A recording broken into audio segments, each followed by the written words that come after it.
செல்லம் வைரம் சொல்லும் சொல்லும் சொல்லும் மாட்டியா? ம் என்ன ஓகேயா? நாளைக்கு ஓகே. ஈத் விளாக் பார்க்கலாமா? நாள் தான் ஆட்டுக்குட்டி வீட்டுக்கு வந்துச்சு. ஸோ கொஞ்சம் நேரம் போய் டைம் ஸ்பெண்ட் பண்ணிட்டு இருந்தோம். அண்ட் சாக்கோ குல்ஃபிக்கு சரியான கொண்டாட்டம். முன்னாடிலாம் மருதாணி அடிக்கடி போடவே ரொம்ப பிடிக்கும். பட் இப்போல்லாம் டைமும் இல்லை, போடவும் இன்ட்ரெஸ்ட் இருக்க மாட்டேங்குது. சிம்பிளாக மட்டும் போட்டு தூங்கிட்டேன். தென் மார்னிங் ஏர்லியர் இருந்துச்சு ஆட்டுக்குட்டியை பார்க்க வரப்போ குல்ஃபியும் கூட வந்து யார் இந்த அண்ணன் டெரராக இருக்காங்கன்னு ஒளிஞ்சு பார்த்துட்டு இருந்தா.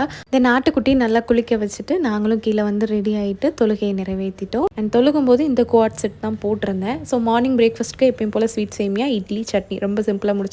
அல்ஹம்துலில்லாஹ் நல்லபடியாக குர்பானியும் கொடுத்தாச்சு. அத்தா இல்லாமல் இது ஃபஸ்ட்டு ஹஜ்ஜு பெருநாள். இனி வரப்போகிற காலங்களில் அவர் இல்லாமல் ஒரு விஷயமும் செய்யும் போது அவரோட நினைவு இருந்துகிட்டே தான் இருக்கும். நார்மல் டேஸை விட அன்றைக்கி ரொம்ப மைண்டு லோவாக தான் இருந்துச்சு. என்ன பண்ணுறது, ஆனால் வாழ்க்கையில் எதுவுமே நிரந்தரம் இல்லை அப்படிங்கிறத மைண்டுக்கு கொஞ்சம் கொஞ்சமாக செட் பண்ணிக்கிட்டே கொஞ்சம் மூவ் ஆன் பண்ணிகிட்ருக்கோம். இன்ஷால்லா எங்களுக்கு அன்றைக்கி துவா பண்ணிக்கோங்க. அண்ட் இந்த கோட் செட் தான் மார்னிங் வந்து வியர் பண்ணியிருந்தேன், கொஞ்சம் கம்ஃபர்ட்டாக இருக்குது வேலை பார்க்குறதுக்கு அப்படின்னு சொல்லிட்டு. அண்ட் இந்த ட்ரெஸ் வந்து ஃபோட்டோ எடுக்கிறதுக்காண்டி மட்டும் வியர் பண்ணியிருந்தேன்.